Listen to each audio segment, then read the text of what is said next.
আজকে আমরা শিখবো পিভট টেবিলের ডেটাগুলোকে আমরা কিভাবে এডিট অ্যান্ড ম্যানিপুলেট করে ডিফারেন্ট রেজাল্টস দেখতে পারি ও আমরা পিভট টেবিল ফরম্যাট করার আরও ডিফারেন্ট অ্যাপ্রোচেসগুলো ডিসকাস করবো।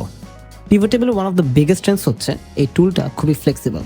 আমরা পিভট টেবিল দিয়ে যে কোনো ডেটা যখন চাই যেইভাবে দেখতে চাই ঠিক সেভাবেই ফরম্যাট করে নিতে পারি।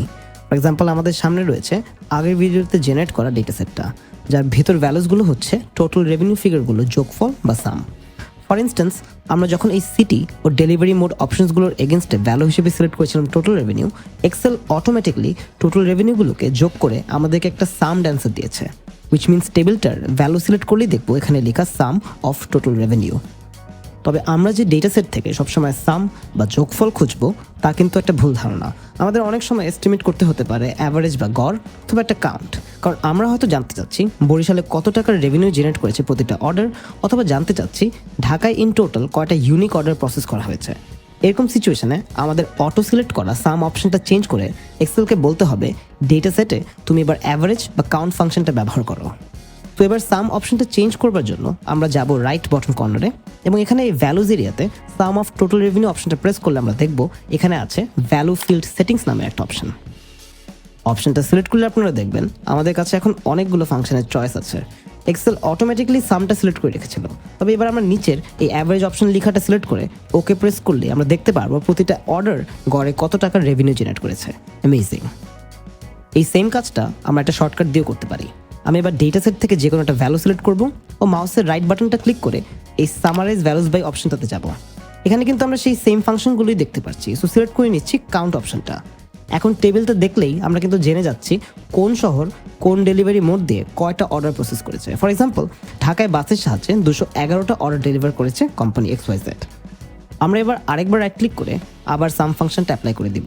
তবে এবার আমরা রিয়েলাইজ করছি যে টোটাল রেভিনিউ ভ্যালুগুলো যে আসলে কারেন্সি বা টাকা ইন্ডিকেট করছে তা কোনো কারেন্সি সিম্বল ছাড়া বোঝা একটু কঠিন। তো এই রিপোর্টটা অন্য কারোর সাথে শেয়ার করবার আগে আমরা একটু নাম্বার ফরম্যাটিং করে নেব। আমরা আবারও সিলেক্ট করছি যে কোনো একটা ভ্যালু সহ সেল।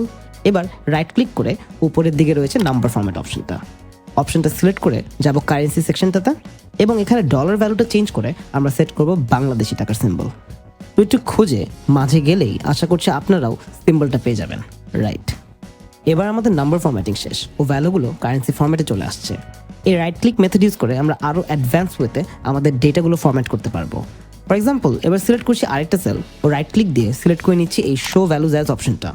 এখানে ডানে আছে অনেকগুলো অপশনস আমাদের ডেটাগুলোকে ডিফারেন্ট ওয়েতে রিপ্রেজেন্ট করার জন্য। ফর এক্সাম্পল আমরা এবার সিলেক্ট করবো এই পার্সেন্টেজ অফ গ্র্যান্ড টোটাল অপশনটা। এখন আমাদের ডেটাগুলো সব গ্র্যান্ড টোটালের একটা পার্সেন্টেজ আকারে চলে আসছে। ফর এক্সাম্পল আমাদের টোটাল রেভিনিউ যদি হয় 100%, তার ভেতর বরিশাল শহরে বাস দিয়ে ডেলিভার করে আর্ন করে আনা হয়েছে 8.5% রেভিনিউ। আমরা এইভাবে গ্র্যান্ড টোটালের পার্সেন্টেজ না দেখে রো বা কলম ওয়াইজও অ্যানালাইসিসটা করতে পারবো। ফর এক্সাম্পল এবার রাইট ক্লিক করে শো ভ্যালুজ অ্যাজ অপশনে গিয়ে সিলেক্ট করছি পার্সেন্ট অফ কলম অপশনটা। এবার এক্সেল প্রতিটা ডেলিভারি মোড বা কলমগুলোকে ধরছে 100% আকারে। যেমন বাস দিয়ে ডেলিভার করা ভ্যালুগুলো যদি হয় 100%, আমরা দেখবো ঢাকাতেই শুধু 33% বাস ডেলিভারি হয়েছে। আর ইন আদারওয়ার্ডস আমরা জানতে পারছি যে ঢাকাতে সবচেয়ে বেশি বাস দিয়ে ডেলিভারি করা হয়েছে। আমরা এবার যদি এই পার্সেন্টেজ ক্যালকুলেশনগুলো রিমুভ করে দিতে চাই, আমরা সিম্পলি রাইট ক্লিক করে অপশনটাতে ব্যাক গিয়ে একেবারে উপরের এই নো ক্যালকুলেশন অপশনটা সিলেক্ট করবো। অ্যান্ড দেয়ার ইউ গো, আমাদের ডেটা সেটটা আবারও ফেরত চলে আসছে। অ্যামেজিং। আমাদের এবার নাম্বার ফরম্যাটিং নিয়ে একটা ভালো ধারণা হয়ে গেছে। তবে আমাদের টেবিলটার ভিজুয়াল ফরম্যাটিং বা লুকটা নিয়ে কী করব? আমরা যখনই পিভট টেবিলের কালার, ফন্ট ও ভিজুয়াল অ্যাপিয়ারেন্স চেঞ্জ করতে চাই, আমরা সিম্পলি সিলেক্ট করি টেবিলটার যে কোনো একটা সেল।